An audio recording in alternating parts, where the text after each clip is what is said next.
Hi everyone. Today I'm going to start one new concept, that is gamma function.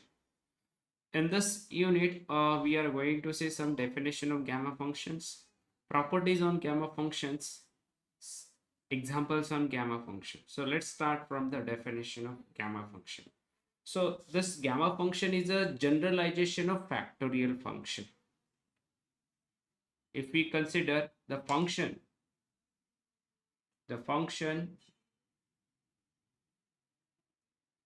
n defined by the interval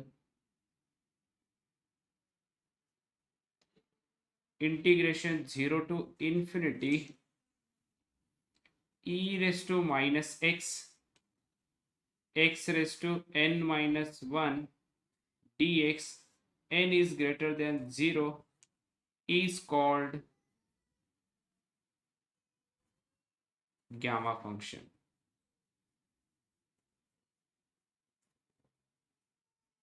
And it is written by gamma of n. This is a symbolic form of gamma function. So gamma of n is equal to integration of 0 to infinity e raised to minus x raised to n minus 1 dx for n greater than 0. Now if I replace this n by n plus 1, then you will get one more definition of gamma function. So gamma of n plus 1 is equal to integration 0 to infinity e raised to minus x raised to n dx, n is greater than 0. Now let's see the some properties on gamma function. So first property is gamma of 1 is 1. This is the first property. Gamma of 1 is 1. So let's prove this part. So if I put n equal to 1 in our standard definition, so we have gamma of n is equal to integration 0 to infinity e raised to minus x raised to n minus 1 dx. Now let's put n equal to 1 here. So n equal to 1. So you will get gamma of 1 equal to integration 0 to infinity e raised to minus x raised to 1 minus 1, it becomes 0 dx. This is equal to integration 0 to infinity e raised to minus x raised to 0 is 1. So 1 into dx, you will get only dx. Now integrate this with respect to x. So integration of this is e raised to minus x upon minus 1. Use lower limit and upper limit.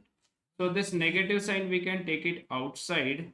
Minus 1 into, put upper limit e raised to minus infinity minus e raised to 0. So this is equal to minus 1 into e raised to minus infinity 0 minus e raised to 0 is 1. So you will get a 1. So gamma of 1 is 1 always.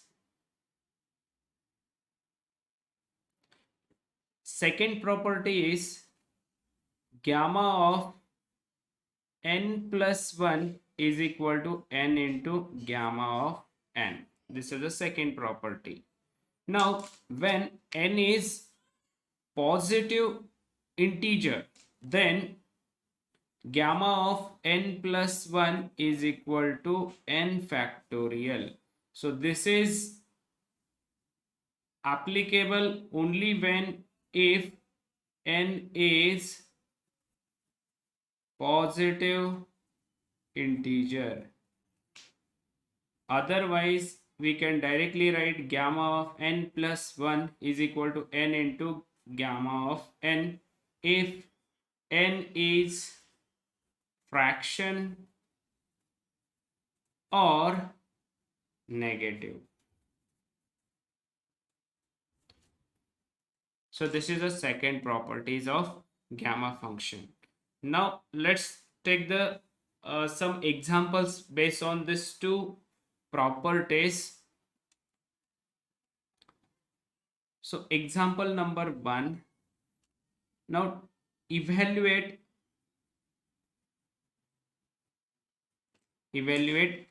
gamma of 3.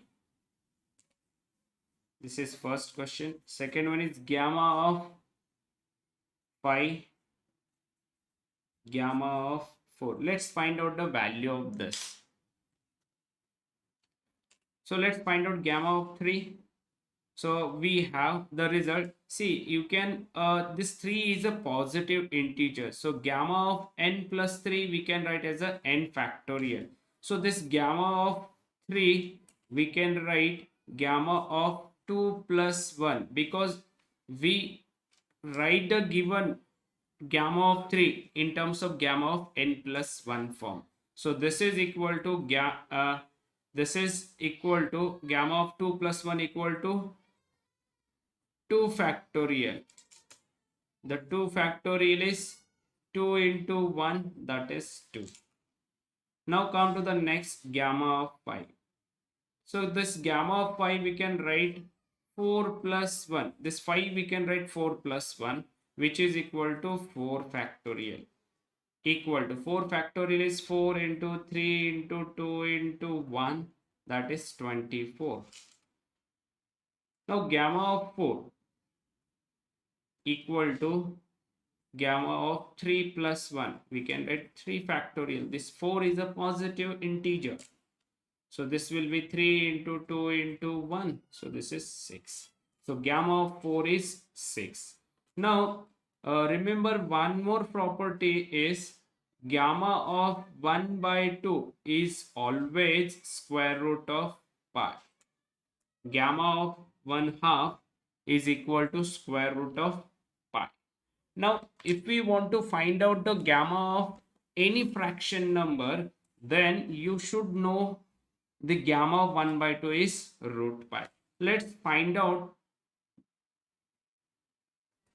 the let's find out the solution of examples on fraction numbers. Consider the example 1, gamma of 3 by 2. We want to find out the gamma of 3 by 2 because of this is a fraction number, correct? So this we can write, first of all,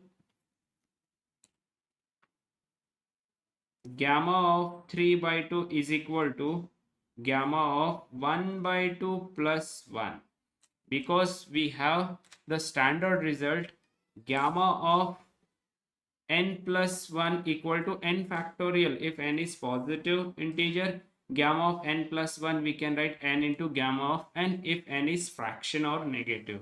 Then here the number is fraction, then we can write this as a gamma of 3 by 2 we can write as a 1 by 2 plus 1. So this is equal to, by result, 1 by 2 into gamma of 1 by 2.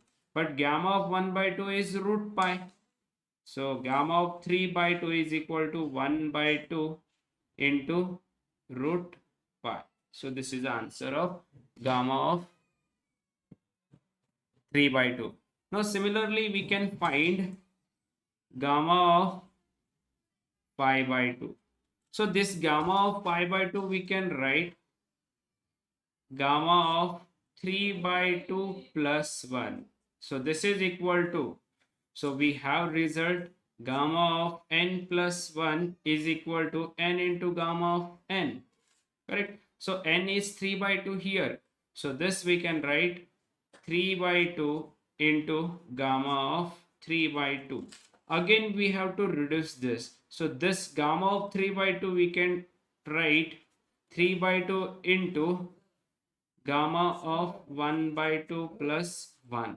Again use this property of gamma function so that you will get gamma of 1 by 2 plus 1 is 1 by 2 into gamma of 1 by 2. But gamma of 1 by 2 is root pi. So this is equal to 3 by 2 into 1 by 2 into root pi. So you'll get the answer 3 root pi upon 4. So this is the answer of gamma of pi by 2.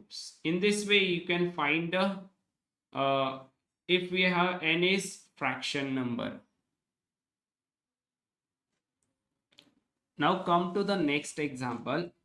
If the number is negative, that is if we want to find out the gamma of minus 3 by 2 or minus 1 by 2, gamma of minus 1 by 2 or gamma of minus 5 by 2, then how to find out the gamma value of that? So for that we need same result. So already we know that gamma of n plus 1 is equal to n into gamma of n.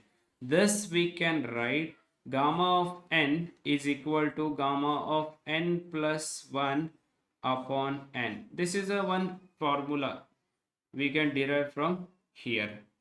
Okay. So by using this results also you will get the same answer. So let's find out the gamma of negative number. So let's take the negative number is minus 3 by 2. Gamma of minus 3 by 2. So let's call this as a number, as a n, minus 3 by 2 as a n. So this we can write gamma of minus 3 by 2 plus 1 by using this result upon n. N is what here? Minus 3 by 2. Correct? So this is equal to gamma of minus 3 by 2 plus 1 is gamma of minus 1 by 2 upon minus 3 by 2. So this we can write minus 2 upon 3 into gamma of minus 1 by 2. Again, we don't know the value of this gamma of minus 1 by 2. So again we have to use this result. So this will be minus 2 by 3 into gamma of n plus 1, that is gamma of 1 by 2 plus 1 upon minus 1 by 2. Now you can simplify this. So this will be 4 by 3 gamma of 1 by 2, but gamma of 1 by 2 is root pi. So 4 by 3 root pi is the answer of gamma of minus 3 by 2.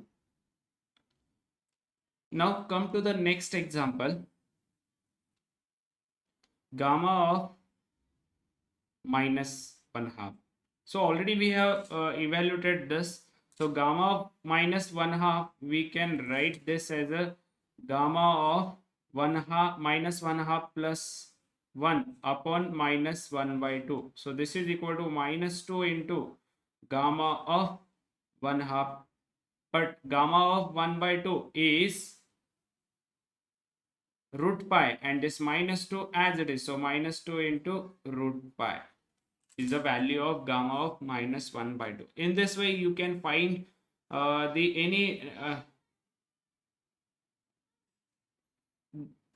any value of the function in terms of gamma. Okay. In the next video I will solve some examples